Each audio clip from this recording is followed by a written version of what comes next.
Hi welcome to mix kitchen. இன்னைக்கு நம்ம பார்க்க போகிறது வந்து பேபிகார்ன் கேப்சிகம் மசாலா ரைஸ் எப்படி பண்ணுறதுங்கிறத பார்த்துடலாம். இது வந்து பிரியாணி மாதிரியும் இருக்கும். ஒன் பாட் ரைஸ் கூட. இது சட்டுன்னு நீங்கள் வந்து ரொம்ப ஃபாஸ்ட்டாக பண்ணக்கூடிய ரெசிபி. பேபிகார்ன் இருந்ததுன்னா கண்டிப்பாக ஒரு ஸ்டார்டர் எப்படிலாம் நம்ம ட்ரை பண்ணுவோமோ அதே மாதிரி ஒரு ரைஸ் வெரைட்டி வந்து நம்ம இந்த பேபிகார்னை வச்சு பண்ணலாம். ரொம்ப நல்லாயிருக்கும். வாங்க எப்படி பண்ணுறதுங்கிறத பார்த்துடலாம்.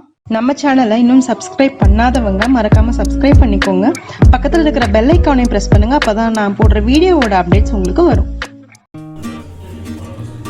பேபிகார்ன் கேப்சிகம் ரைஸ்க்கு வந்து நம்ம ஃபஸ்ட்டு பண்ண வேண்டியது வந்து ரைஸ் வந்து ஊற வச்சுக்கணும். நான் பாஸ்மதி ரைஸ் எடுத்திருக்கேன். நான் 1.5 அழகு ரைஸ் எடுத்திருக்கேன். கழுவிட்டு ஒரு 30 நிமிஷம் ஊற வச்சுக்கோங்க. அதுக்கப்புறமா பேபிகார்ன் ஒரு 9 பேபிகார்ன் எடுத்திருக்கேன். அதை வந்து இந்த மாதிரி டயகனலாக கட் பண்ணிக்கோங்க. அதுக்கப்புறமா கேப்சிகம் வந்து ஒரு மீடியம் சைஸ் கேப்சிகம் வந்து நான் ஒரு க்ரீன் கேப்சிகம் எடுத்திருக்கேன். கலர்ஃபுல் கேப்சிகம் இருந்ததுன்னா நீங்கள் அது கூட எடுத்துக்கலாம். Try colour green, red, yellow அந்த மாதிரி எடுத்துக்கலாம். பட் நான் இன்றைக்கி க்ரீன் கேப்சிகம் தான் எடுத்திருக்கேன். அப்புறம் 2 பே லீஃபு, பட்டை, கிராம்பு, ஏலக்காய், ஒரு அன்னாச்சி பூ, அதுக்கப்புறமா ஒரு 3 பச்சை மிளகாய், இஞ்சி, பூண்டு, கொத்தமல்லி, தக்காளி, உப்பு, இவ்வளோ தான் தேவை. இப்போ எப்படி பண்ணுறதுங்கிறத பார்த்துடலாம். மிக்சியில் தக்காளி 2 தக்காளி சின்னது, மீடியம் சைஸ் தக்காளியாக இருந்தால் ஒன்று போதும். தக்காளி, அப்புறம் மல்லித்தலை, ஒரு 3 பச்சை மிளகாய், இதுதான் அது காரத்துக்கு.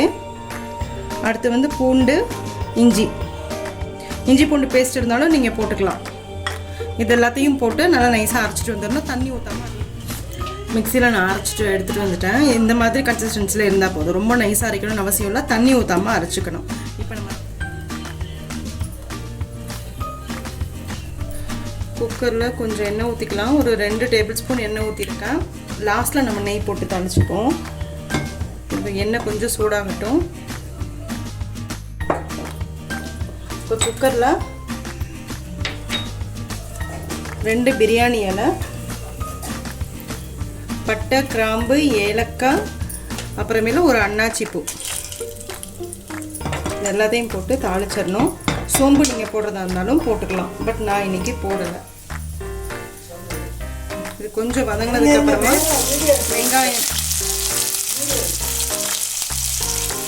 வெங்காயம் ஒரு அரை வெங்காயம் கட் பண்ணி வச்சுருக்கேன்.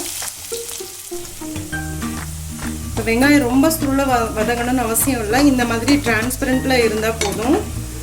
அதுக்கப்புறமா நம்ம அந்த மிக்சியில் ரெடி பண்ணி வச்சுருக்கோம் இல்லையா, இந்த மசாலாவையும் நம்ம போட்டுடலாம். இப்போ மிக்சியில் போட்ட மசாலா எல்லாத்தையுமே நம்ம ரெடி பண்ணி இதில் போட்டிருக்கோம். இது நல்லா வதங்கட்டும்.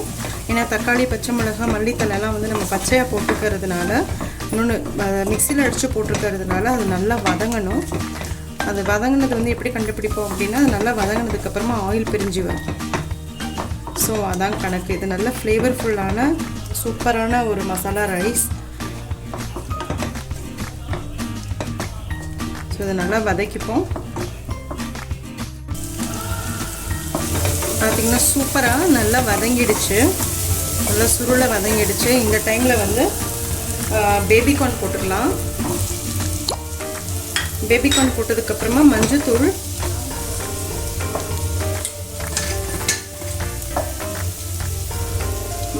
வந்து ஒரு 1/4 டீஸ்பூன்,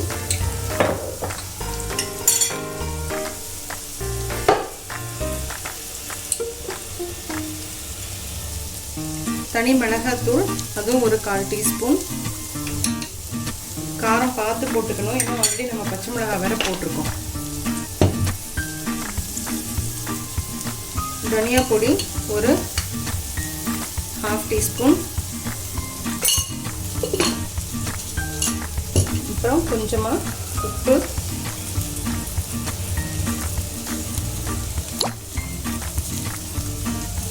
போட்டு இதை நல்லா கிளறி விட்டுருவோம்.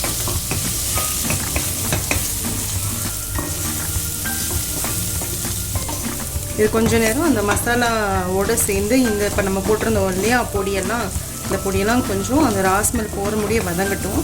ரொம்ப நேரம் கிடையாது. 1-2 நிமிஷம் வதங்கினா போதும் அந்த ஹீட்லேயே.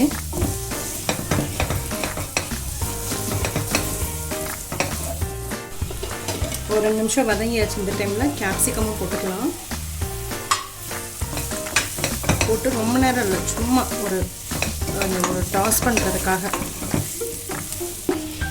நான் வந்து 1.5 அழாக்கு இன்றைக்கி அரிசி எடுத்திருக்கேன். 1.5 அழாக்கு தண்ணி போட்டு நான் ஃபஸ்ட்டே கழுவி ஊற வச்சுட்டேன். ஸோ ஆல்ரெடி ஊற வச்ச அரிசி இது.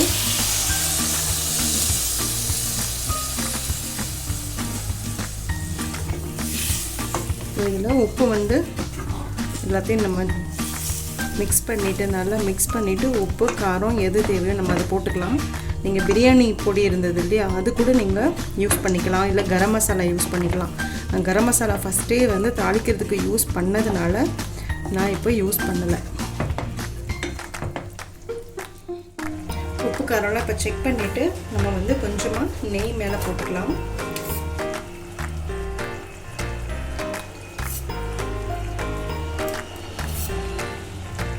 முந்திரி பருப்பு வேணாலும் நீங்கள் இந்த ஸ்டேஜில் போட்டுக்கலாம், வறுத்தும் போட்டுக்கலாம், இல்லாட்டினா நீங்கள் அப்படியே வந்து முந்திரி பருப்பு வந்து பச்சையாகவே போடலாம். அந்த டேஸ்ட்டும் ரொம்ப நல்லாயிருக்கும். ஸோ இதை ஒரு தடவை கிளறி விட்டுப்போம்.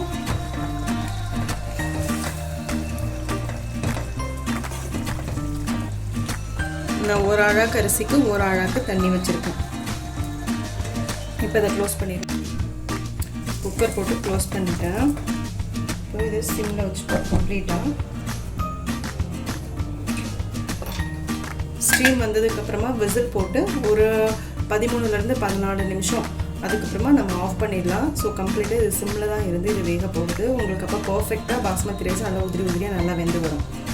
ஸோ இது ஸ்டீம் வந்ததுக்கப்புறமா நான் விசில் 14 நிமிஷம் ஆயிடுச்சு. நான் ஆஃப் பண்ணிட்டேன். இப்போ ஸ்டீம் ஓப்பன் பண்ணி பார்க்கலாம்.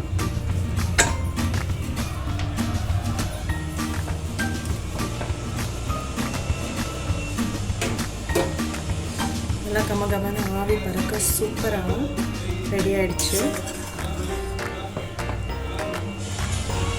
நல்லா அழகாக வந்திருக்குங்க.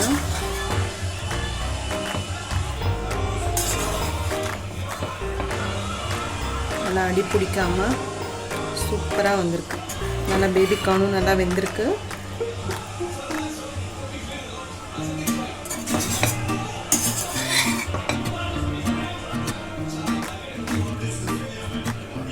பர்ஃபெக்டான பேபிகார்ன் ரைஸ் நமக்கு ரெடி ஆகிடுச்சு.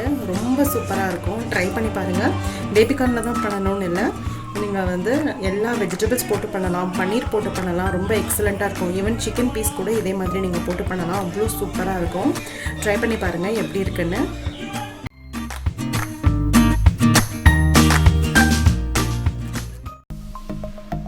சப்ஸ்கிரைப் பண்ணுங்கள், மறக்காமல் பெல் ஐக்கானை ப்ரெஸ் பண்ணுங்கள். அப்போ தான் நான் போடுற வீடியோஸோட அப்டேட்ஸ் உங்களுக்கு வரும். லைக் பண்ணுங்கள், கமெண்ட் பண்ணுங்கள், ஃப்ரெண்ட்ஸோடு ஷேர் பண்ணுங்கள். தேங்க்யூ.